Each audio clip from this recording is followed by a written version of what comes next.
making maple syrup today.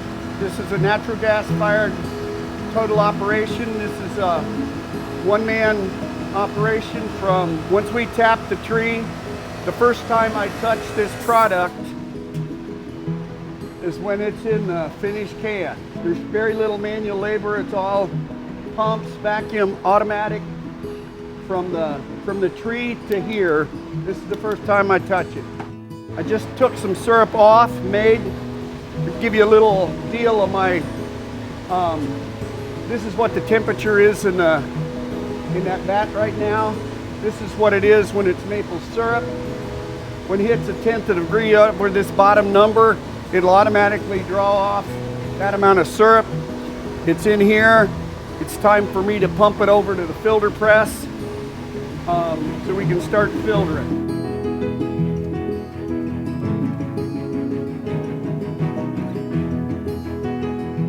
Can you get the smell on the camera? I wish. I've been making 4 gallons an hour.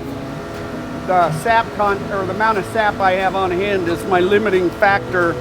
I made 30 gallons a couple of times in like 5-6 hours. I've not boiled any one time this year longer than 6 hours.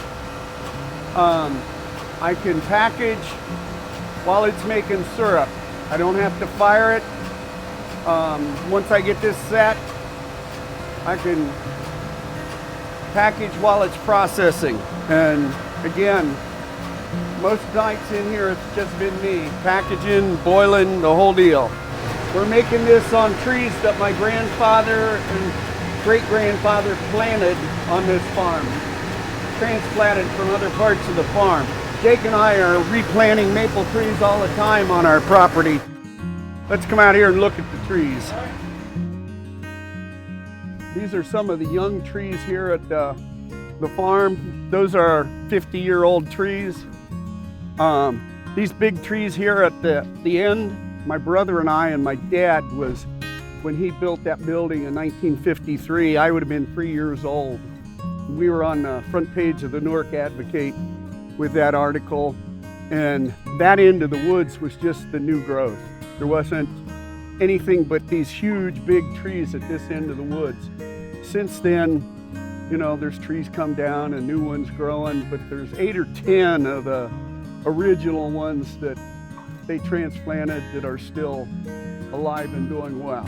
And then in the late 60s, early 70s, tubing come along, and we were all over that. Tired of getting stuck in the woods and having to gather everything by hand, so we were pioneers in the tubing industry. That's the sap coming in. It's a little slow today. When that is pumping, when it's full go, it'll pull in about 1 gallon of sap every time that pump chugs. I hope to get somewhere between 3,000 and 4,000 gallons out of this 3.5 acre woods here. I'll defy anybody, any maple producer that can produce more syrup on 3.5 acres than I can. I want to show you one more thing. This is a segment out of a maple tree. You can see here we were honored as a Century Farm from Farm Bureau and Soil and Water Conservation when Licking County had their bicentennial. This is a healthy sugar maple that snapped off in a windstorm. I cut a segment out of it to show how these trees heal themselves from year to year. You can see they're tapped clear back into here. This is approximately a 75-year-old tree.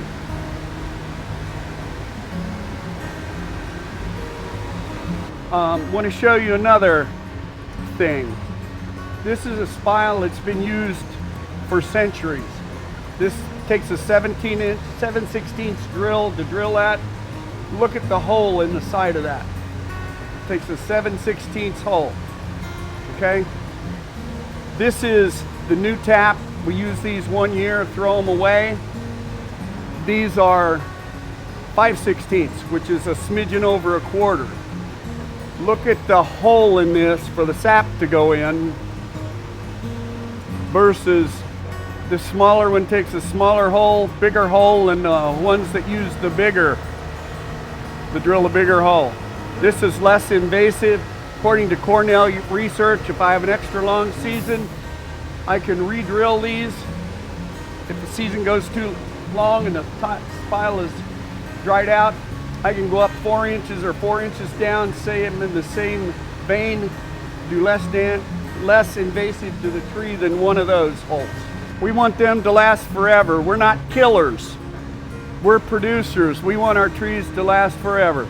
It's 145th season, families making syrup on this farm from the original trees. Some of the original trees my grandfather and great-grandfather planted. We decided as a family to get some vintage tin cans like we used to use. Snow scene, sled, horse. This can is made in America. It's got the American flag on it. Get this exclusively at Warner's Sugar Shack, farm at Loudon Crest. You can get them at their Knuckleheads store in Granville, as well as Buckeye Lake and Prospect Street Smoothies, as well as the new public land store at Polaris.